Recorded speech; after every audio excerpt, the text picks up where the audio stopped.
Hello everyone. So this is the analysis of the poem Dejection, an ode by S.T. Coleridge. And this poem was written by Coleridge when he was going through the difficult phase of his life. His health was not good, he was not happy in his marriage, and he was losing his power of imagination. So these are some of the important points about this poem. That this poem was written and published by S.T. Coleridge in 1802. This poem was originally addressed to Sarah Hutchinson, with whom poet was in love, and she was sister-in-law of Wordsworth. The original title of the poem was Letter to Sarah Hutchinson, but the poet changed the title while publishing the poem. This poem was written in response to Wordsworth's poem Resolution and Independence. Coleridge's view in the poem is in contrast with Wordsworth's idea that he can get comfort and solace from the nature. In this poem, poet feels that he has lost his poetic faculties. He is lamenting the loss of his creative imagination, which he possessed during his early years. So, this is an autobiographical poem because this poem reflects Coleridge's own state of mind. He is in a state of sorrow and despair as he feels that he has lost his ability to write poetry. In this poem, poet says that he is not able to feel the beauty of nature. This poem is a Pindaric ode, and this poem looks similar to Wordsworth's Immortality ode. Now come to the text of the poem. So this is the epigraph which was taken by the poet, and this epigraph was written by an anonymous poet, and this is a ballad of Sir Patrick Spens. Actually, poet looks in the sky and he looks moon, okay, and a silver thread line around the moon, which looks like as if new moon has covered the old moon. And when moon looks like this, it predicts that the storm is about to come. Okay, so these lines mean the same thing. Late, late yestereen, I saw the new moon with the old moon in her arms, and I fear, my master dear, we shall have a deadly storm. Ballad of Sir Patrick Spens.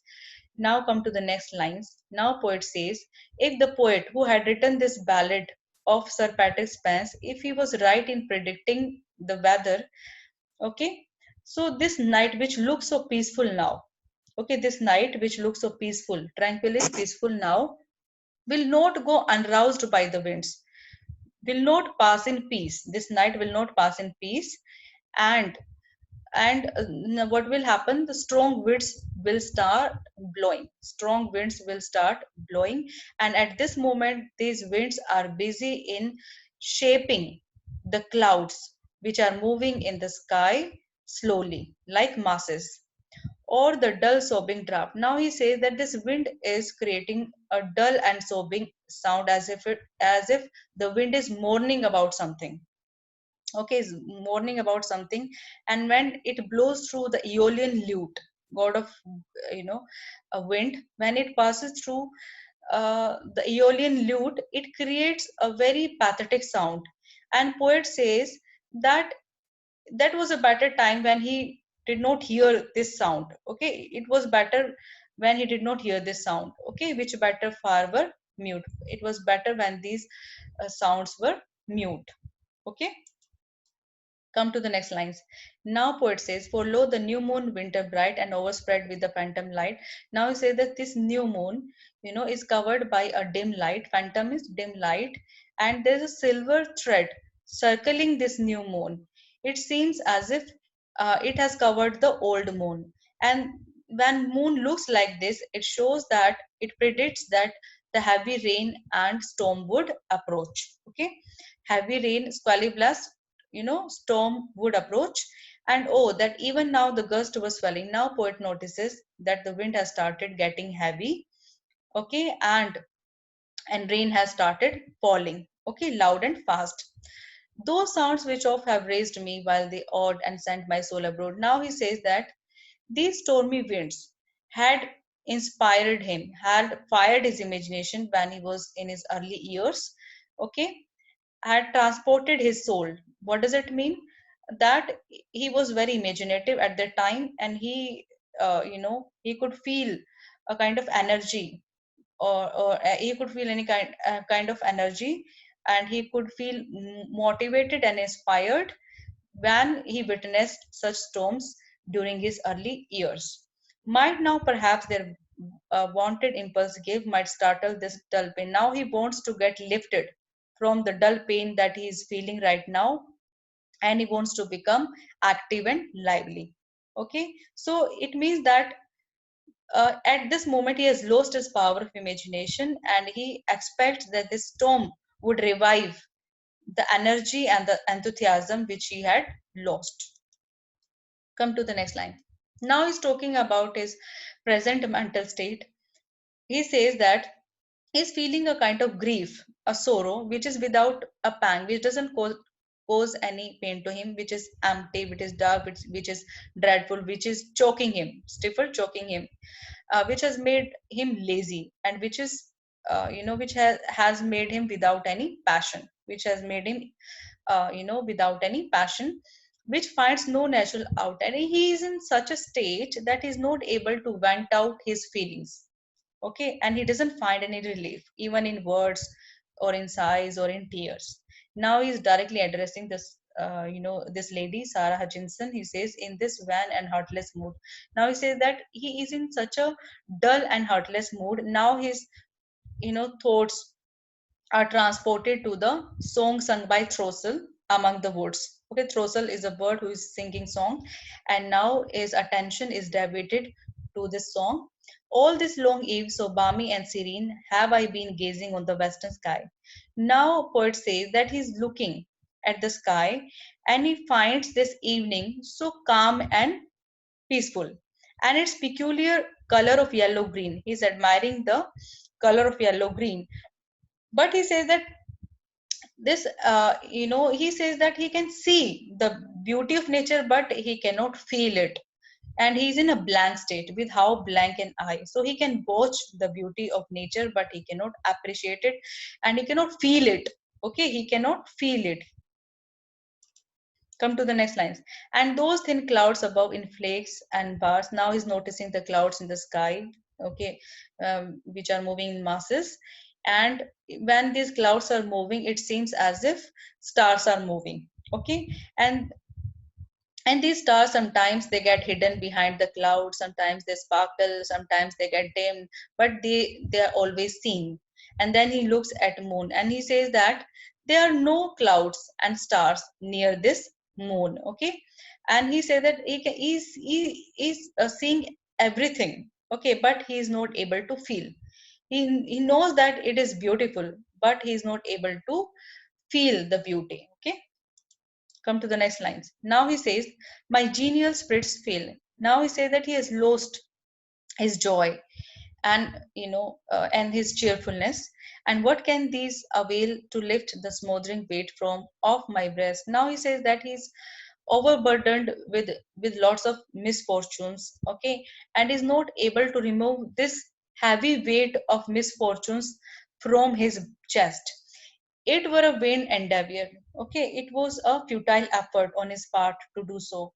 Okay, so now he says it doesn't matter for how long he is looking at the green light in the west in the sky, but he is not hopeful that the outward objects of nature can revive the energy and the enthusiasm, and can make him happy and joyful once again. And he says that joy comes from within. The fountains of joy and happiness come from within. Outward things cannot make you happy. Come to the next line.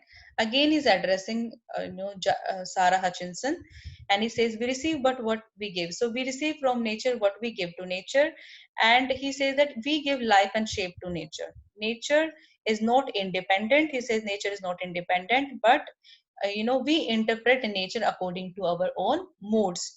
If we are happy, entire nature seems to us, if in wedding garment. If we are upset, then entire nature seems to us in shroud. Okay, and would we quote if now he says if we watch something of higher and noble quality, then it is only through this joy which comes from within, which poor and loveless people are not able to see the extraordinary beauty of nature if they do not have the joy which comes from within. Okay, so soul sends this joy. Soul must issue forth. What does it mean? He says that the soul sends this joy from within. This is like a light or a glory. This is heavenly. Okay, this joy is full of light. Okay, this is heavenly, and it is like a bright cloud. which makes us happy, which makes us hopeful, and which makes us enthusiastic. And entire earth seems majestic to us, okay, if we are in that mood, if we are happy, because when we are in a joyful mood. And from the soul itself must there be sent a sweet and potent voice. So the voice which comes from the soul, the voice, okay, which makes us happy, okay, and which makes us appreciate all sounds and sights of life. Come to the next line. Now he is again addressing this lady, and he says that she has a pure heart, okay. And now in these lines he means to say that those people who have pure heart, who those people who have pure heart have this kind of joy within them. So now he says, O pure of heart, thou needest not ask of me what this strong music in the soul may be. Now he says that you already have this joy. You don't need to ask me from where this strong music, okay, comes. Okay. And what and wherein it does exist, and where does this music exist? You don't need to ask me, because you already have this joy within you, this light, this glory, this fair luminous mist, this beautiful and beauty making power. You already have this joy, virtuous lady, joy that never was given save to the pure. So now he says that joy which comes from within, you know, is given by nature to those people who have pure heart and who enjoy pure moments, okay, and they enjoy this joy which is like a cloud and which shower happiness. Come to the next line. Now again he says, joy lady is the spirit and the power which wedding nature to us gives in dower, a new earth and a new heaven. So joy nature has given to us, okay, and which makes us see everything, you know, heavenly and magical. So entire earth seems magical to us, undreamt of by the sensual and the proud. So those people who are proud, selfish and sensual, they are not able to enjoy, you know, this joy, okay. Joy is a sweet voice. So this is a sweet voice. Joy is the luminous cloud. We in ourselves rejoice, and which make us happy and we rejoice. And then flows all that charms or ear or sight, and all melodies, the echoes of that voice, all colors are suffusion from that light. Now he says when we have this joy, we are able to appreciate everything, whether it is a sight or a sound or the beautiful music which we hear or the echoes, okay, all the colors, everything looks beautiful to us, celestial to us, heavenly to us, okay. Come to the next line. Now, poet says, there was a time when, though my path was rough, this joy within me dallied with distress, and all misfortunes were but as the stuff whence fancy made me dreams of happiness. Now he says that there was a time, now he's talking about his early years, although his life was surrounded by misfortunes, okay, he was going through a difficult phase of his life, but still he was hopeful. There was a joy within him which kept him hopeful, or which helped him in overcoming that distress, okay, that anguish and all misfortunes which he was witnessing at that time. uh, you know, at the time when fancy made me dreams of happiness, okay, were converted into the dreams of happiness. So those misfortunes were converted into the dreams of happiness. He was happy, he was delighted, okay. He had the power of imagination at the time.